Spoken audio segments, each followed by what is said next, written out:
Hello students, we all are surrounded by many objects of different kinds such as television, mobile, trees, moving car, hands of a clock, birds, etc. Objects such as television, mobile, trees are static. In other words, their position does not changes with time. Such objects are said to be at rest, whereas objects such as moving car, birds, hands of a clock are non-static. It means that their position changes with time. Such objects are said to be in motion. An object is said to be in motion when its position changes with time. Let us take an example of a moving car. Suppose a car moves from position A to position B. We say that the car is in motion. As we already know that motion of all the objects are not same. In standard 6, we have learned that there are 4 important types of motion. The first one is rectilinear motion. Motion in a straight line is called rectilinear motion. For example, motion of a train moving on a straight track. The next one is circular motion. An object is in circular motion when it moves in a circular path. For example, pedals of a bicycle. Rotational motion. When an object spins about a fixed axis, it is called a rotational motion. For example, motion of a blade of a fan. Periodic motion. The motion which repeats itself after a regular interval of time is called periodic motion. For example, motion of a pendulum. Now, let us learn about slow and fast motion. It is very common experience that motion of some object is slow whereas that of others are fast. Suppose your school is at a distance of 4 kilometers from your home. If we go to school by bicycle, it takes about 20 minutes time to cover a distance of 4 kilometers and reach the school. On the other hand, if we go to school by school bus, the same distance of 4 kilometers can be covered in say only 5 minutes. So, we can conclude that an object which takes a longer time to cover a certain distance is called slow, whereas another object which takes a shorter time to cover the same distance is said to be fast. The most convenient way to find out which of the two objects is moving faster is to compare the distances moved by them in a unit time. This means that we can find out whether an object is slow or fast by knowing its speed. A slow moving object is said to have a low speed. On the other hand, a fast moving object is said to have a high speed. Now let us discuss what speed is. So, speed is the distance travelled by an object per unit time. Let's write that as a formula. Speed is equal to distance divided by time. The SI unit of distance is meter. The SI unit of time is seconds. The unit of speed is then meter per seconds. Let us take an example. Suppose a car travels with a distance of 100 km in 4 hours. Then the speed of a car is given by speed equal to 100 km divided by 4 hours. That is, the speed will be 25 km per hour. We can rearrange this formula and get two other relations for calculating distance travelled and the time taken as follows.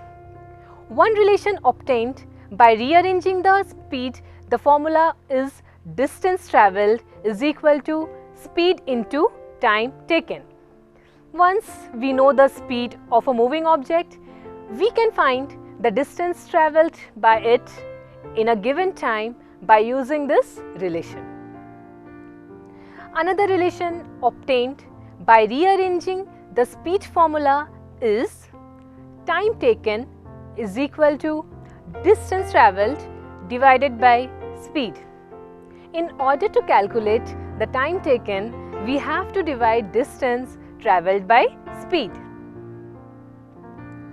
Let us have a brief discussion about measurement of time before we head further. As the length has unit like kilometer, meter, centimeter, etc. Time also has a unit like year, month, day, hour, etc. For measuring more time, we have millennium, which consists of 10 centuries, each century of 100 years. In a range, we finally come to the seconds. 1 second is the smallest unit of time that we see in clocks, watches, by the clicking of the seconds hand. In the past, when there were no clocks, people used some repetitive events from nature to calculate time. A day was considered as the time between one sunrise to the next. A month was measured from one new moon to the next. A year was fixed as the time taken by the earth to complete one revolution to the sun.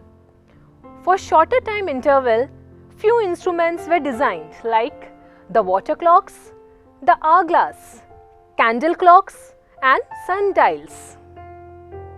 All these measurements make use of some periodic motion. One of the most well-known periodic motion is that of a simple pendulum.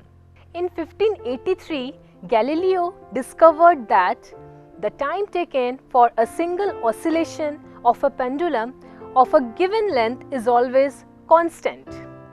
This paved the way for the use of pendulum for controlling the time element in the clocks.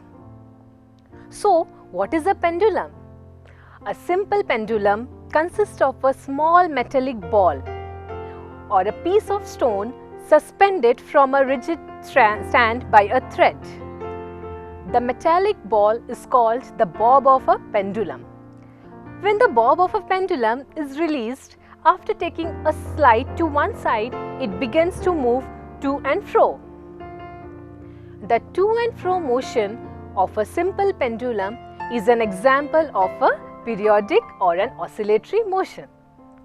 The pendulum is said to have complete one oscillation when its bob starts from its mean position O, moves to A, to B and back to O.